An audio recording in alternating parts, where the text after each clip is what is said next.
அடியே சவுண்டே. இது வந்து கழுத்துக்கான ஷேப்பு. இது எதில் கட் பண்ணியிருக்கோம்?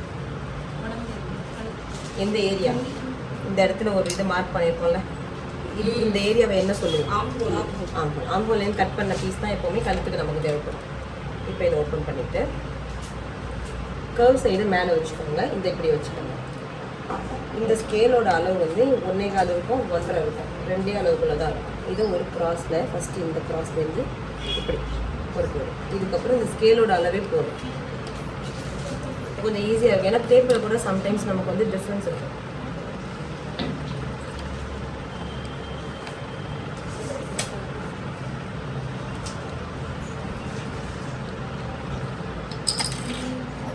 இப்போ இதை கட் பண்ணிக்கலாம்.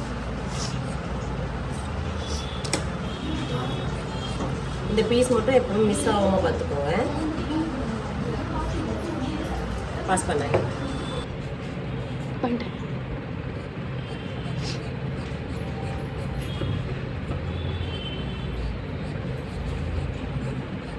கரெக்டாக அந்த கோட்லேயே கட் பண்ணிக்கோங்க.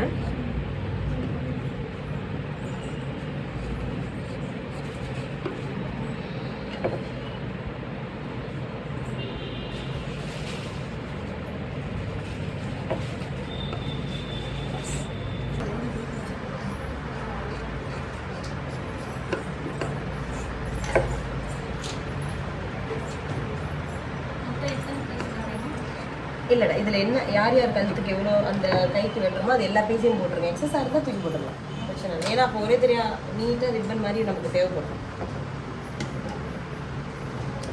இப்போ இதில் ஏதாவது ஃபஸ்ட்டு ஒரு பீஸ் எடுத்துக்கோங்க. நம்ம தைக்கிற பீஸ் தான் எப்போவுமே நம்ம கையில் இருக்கும். இது ஃபுட்டில் இருக்குது. இதுக்கு ஏற்ற மாதிரி ஃபஸ்ட்டு இதை இப்படி வச்சு பார்க்கணும். ஈக்குவலாக இருக்கா? இப்படி வச்சு பார்த்தா தானே இது வந்து ஷேப் வந்து ரிப்பன் மாதிரி வரணும். இப்போது இதை அப்படியே ஆப்போசிட்டில் போகணும். பட்டி ஒன்று தைச்சிருப்போம். இப்படி வச்சு ஆமாம். இதில் இங்கே வி ஷேப் இருக்கா, இதில் ஸ்டார்ட் பண்ணணும் கரெக்டாக. இங்கே ஏ ஷேப் மாதிரி இருக்கா, இதில் முடிக்கணும். இதில் தையல் ஆரம்பித்து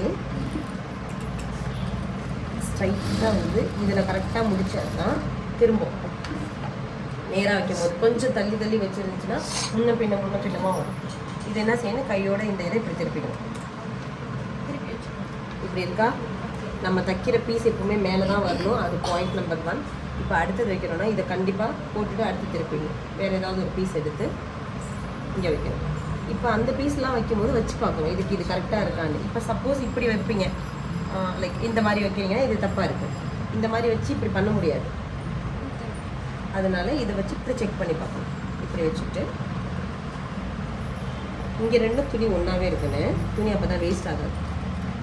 அதே மாதிரி இது இப்படி போடும்போது இங்கே ஷார்ப்பு கம்மியாக இருக்கா, லைட்டாக க்ராஸ் பண்ணிப்போம். லைட் க்ராஸ் பண்ணிப்போம்.